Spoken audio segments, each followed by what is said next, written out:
Good morning, boys and girls, and today's story is Harrison P. Spader, Personal Space Invader. Well, this story is written by Christianne Jones. Now, this story is about Harrison, who is the hippopotamus. Harrison P. Spader comes from a family that loves to be squeezing and touching and being too close to each other. And at school, playing baseball and going on the bus has been an issue for him because he doesn't know how to keep his space. So this story is about Harrison learning about keeping his space and trying to keep everybody their space, because sometimes you're squeezing too much. You're too close to me. And sometimes people don't like that. That's just pure fact. Alright? So let's read the story. Harrison P. Spader, Personal Space Invader.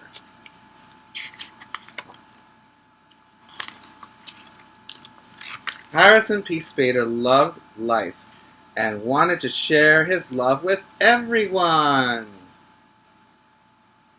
You know, he's that guy. The one in the middle. However, Harrison's overly joyful ways were causing problems. When Harrison was little, it wasn't a big deal, but the problem grew every year.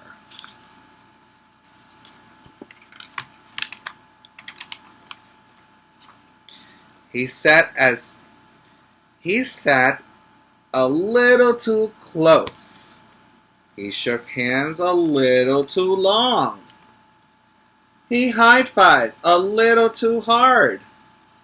And he hugged a little too much. You see what we're talking about? That's his problem. And Harrison definitely did not know the definition of a close talker. You see that? That's a close talker. Harrison P. Spader was a personal space invader.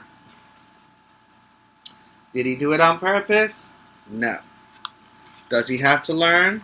Yes. There was a time when Harrison played center field. Kind of.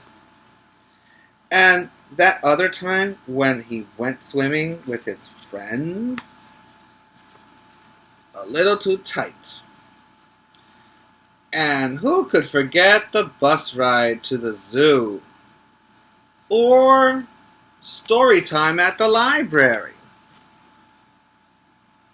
You see that? Too tight, too close. There's a problem.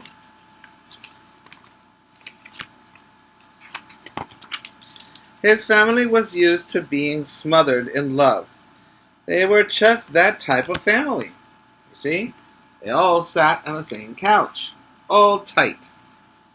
But after calls from teachers, coaches, and other parents, Harrison's dad knew he had to have a talk with Harrison.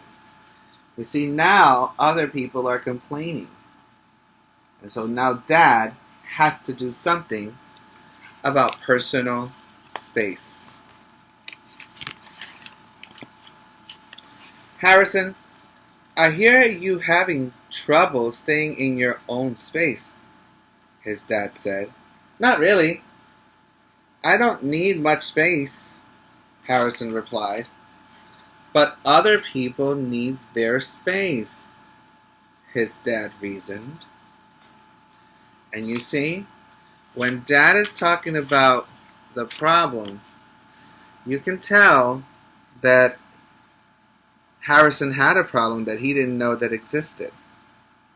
That's the way to communicate, boys and girls. When your mom or dad or your teacher tells you this is what's going on, it's not for you to get sad or upset. It's for you to learn.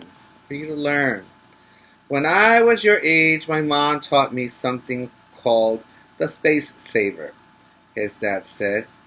It's really simple. arms out front, then out real wide. Now space. Now place your arms back by your sides. So it looks like this. Okay, so let's try that. Arms out front, then out real wide. That's where you keep your space.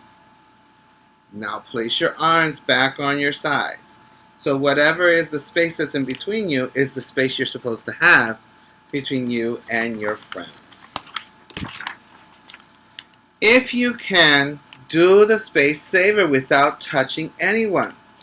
You have left a good amount of space, his dad told him. Harrison and his dad practiced the space saver over and over and over. By the end of the night, the entire family was doing it. You see, they're all trying to practice to leave some space. That's really important. The next day, Harrison used the space saver every chance he could. He loved it. Harrison even used it when he didn't need to, which he thought it was extra clever. Not really. However, his teacher and friends weren't very or as impressed. So did he solve the problem? No. So, after another phone call, Harrison's dad had a few reminders about personal space. I know you like the space saver, but sometimes it might be too crowded for it.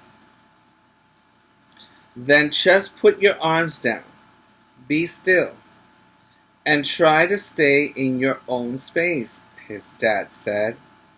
Got it, Dad, Harrison replied. So Harrison has to try a little harder. You don't have to overdo it.